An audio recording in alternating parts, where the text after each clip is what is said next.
Tonight, we begin with a development that security watchers in Washington and London had been tracking with growing unease, because for days, something felt off. Not because the battlefield was calm, but because it went quiet in a way that usually means only one thing. Somebody is setting the board for a single, decisive move. No loud announcements, no victory clips. Just a silence that veteran analysts read as the moment before impact. And then, before dawn, that impact may have arrived. According to early claims from Russian military bloggers, local reports near the Black Sea, and satellite watchers scanning for anomalies, multiple aerial contacts approached from the southwest, and the signature didn't look like the familiar pattern Russia has learned to swat down over the past year and a half. These were described as specialized assets, the kind you don't waste on fuel depots or warehouses, the kind you launch when you want the other side to feel something. Minutes later, the images and reports converged around one stunning allegation. Smoke rising from a coastal compound long treated as untouchable, Putin's personal Black Sea residence, the symbol of private power and absolute security. If that's true, this wasn't a strike on logistics. It wasn't even a strike on military infrastructure in the usual sense. It was a strike on the mythology of invulnerability. And here's why that matters. In wars like this, physical damage is only half the point. The other half is psychological. If a defender can reach what the strongman believes is sacred, every other protected site suddenly feels exposed. Every commander starts asking the same question. If they can hit that, what else can they hit? The Kremlin's reaction, at least in its tone, suggests Moscow understood the humiliation immediately. State media framed the alleged strike as terrorism, an attack on the Russian state, and issued language designed to terrify.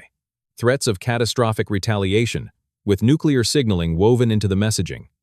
That kind of rhetoric isn't just anger. It's crisis management.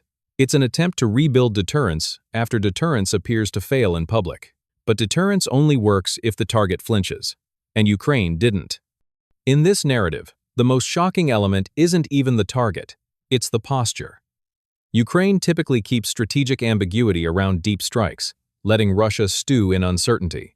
But here, Zelensky was reported to have spoken with unusual directness. Russia brought this war to our homes. Now they understand what that feels like. Whether every word is quoted perfectly or not, the message is unmistakable. Kyiv is trying to flip the emotional balance of this war, to make Russians feel the anxiety Ukrainians have lived with nightly. What makes the alleged operation so alarming for Moscow is the sophistication implied. Southern Russia and the Black Sea region are saturated with air defense, overlapping radars, interceptor systems, layers meant to protect high-value sites.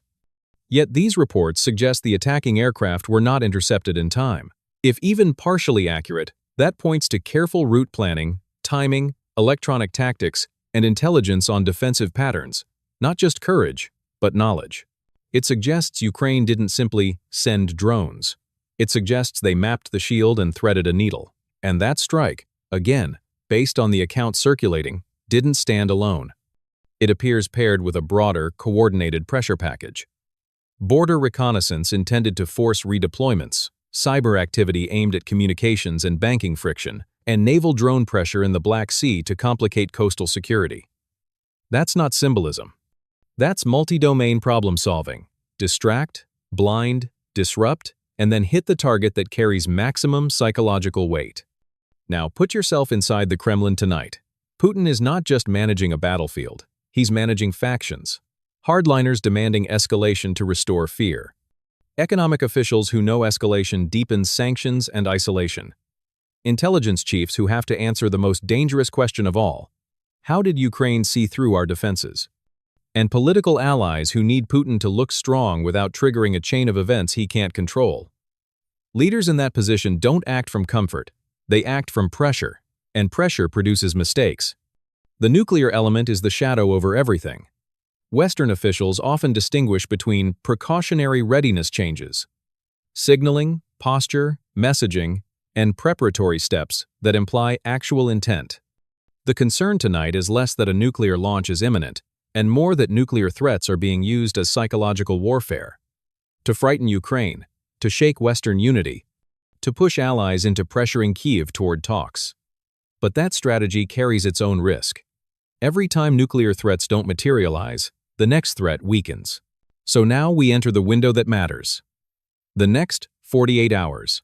If Moscow responds with conventional escalation, government targets, infrastructure, intensified strikes, this war enters a sharper, darker phase.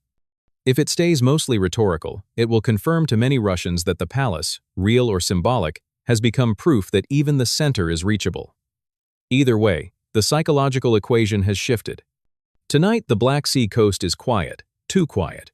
And when Russia goes quiet, it's usually because it's calculating. Because the lesson of this moment, true in war, true in authoritarian systems, true in any regime built on fear, is simple. Once the illusion of safety breaks, it doesn't come back easily. Not with speeches, not with threats, not even with retaliation. If this strike is confirmed in full, then one message has already landed. There is no palace, no bunker, no fortress that guarantees untouchability anymore. And in this war, that might be the most dangerous weapon on the board.